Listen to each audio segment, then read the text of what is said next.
Chemotherapy कैसे दी जाती है? ये एक बहुत कॉमन क्वेश्चन है जो कैंसर मरीज और रोगी के परिवार वाले रोज हमसे पूछते हैं कि कीमोथेरेपी को आखिर दिया कैसे जाता है। तो आज के वीडियो से हम ये समझेंगे कि कीमोथेरेपी को किस प्रकार से हम मरीज को देते हैं। मुख्य रूप से कीमोथेरेपी देने के लिए दो तरीके होते हैं। इसमें पहला होता है गोली के माध्यम से, यानी टेबलेट फॉर्म में, जिसे आप घर पर भी आराम से ले सकते हैं। दूसरा तरीका होता है रक्त के माध्यम से, यानी ब्लड के माध्यम से। जैसा कि आपने हॉस्पिटलों में देखा होगा कि किस तरह से नॉर्मल रोगी को ड्रिप लगाई जाती है, उसी तरीके से कीमोथेरेपी को आपके शरीर में दिया जाता है। कीमोथेरेपी देने के लिए सबसे पहले रोगी की ऊंचाई, वजन, शारीरिक क्षमता और उसकी जो ब्लड रिपोर्ट है उसे मुख्य रूप से देखा जाता है। ब्लड रिपोर्ट में मुख्य रूप से सीबीसी, आरएसटी, एलएफटी और शुगर कराए जाते हैं, जिसमें देखा जाता है कि कहीं खून में कमी तो नहीं है, कहीं प्लेटलेट में तो कहीं कमी नहीं है, या डब्ल्यूबीसी में कोई कमी नहीं है, या बढ़ तो नहीं रही।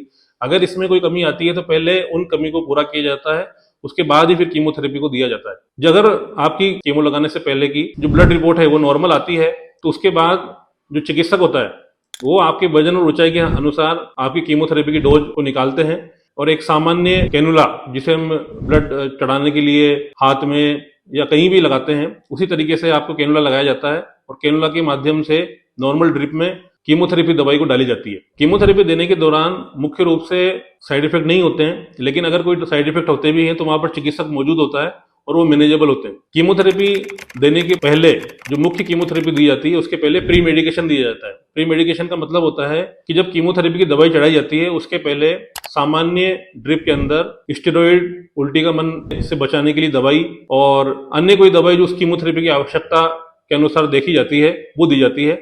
उसके बाद फिर मेन कीमोथेरेपी की बोतल को या ड्रिप को चढ़ाया जाता है, ताकि आपको तकलीफ नहीं हो, आपका मन नहीं फिरे या कोई भी अन्य समस्या शरीर में पैदा नहीं हो। इसके साथ में ही कीमोथेरेपी देने की जो समय होता है वो अलग अलग होता है। किसी किसी कीमोथेरेपी को हम आधे घंटे में देते हैं, किसी को 1 घंटे में देते हैं, किसी को 2 घंटे में देते हैं। वो अलग अलग कीमोथेरेपी पे डिपेंड करता है। उसके बाद जब कीमोथेरेपी खत्म हो जाती है उसके बाद मरीज को कुछ देर ऑब्जर्वेशन में रखा जाता है और चिकित्सक उसकी बीमारी और कीमोथेरेपी के प्रकार के अनुसार आपको दवाई, मेडिसिन प्रिस्क्राइब करते हैं और फॉलोअप का टाइम निर्धारित करते हैं। उसके बाद आपको सही समय पर चिकित्सक के पास पहुंचना होता है। ये मुख्य रूप से कीमोथेरेपी देने का तरीका होता है, जो hospital to hospital, doctor to doctor slightly vary करता है, पर मोटा मोटा इसी तरीके से कीमोथेरेपी को आपके शरीर में दिया जाता है। तो आप डरे नहीं, कीमोथेरेपी कोई ऐसी मशीन में नहीं दी जाती, या कीमोथेरेपी एक कोई रॉकेट साइंस नहीं होती कि जिससे आपका पूरा शरीर जल जाता है या आपको बहुत अधिक हानिकारक साइड इफेक्ट देखने को मिलते हैं। तो आप चिकित्सक अगर आपको सलाह देता है तो आप डिस्कस करके कीमोथेरेपी लगवाएं और अपनी बीमारी से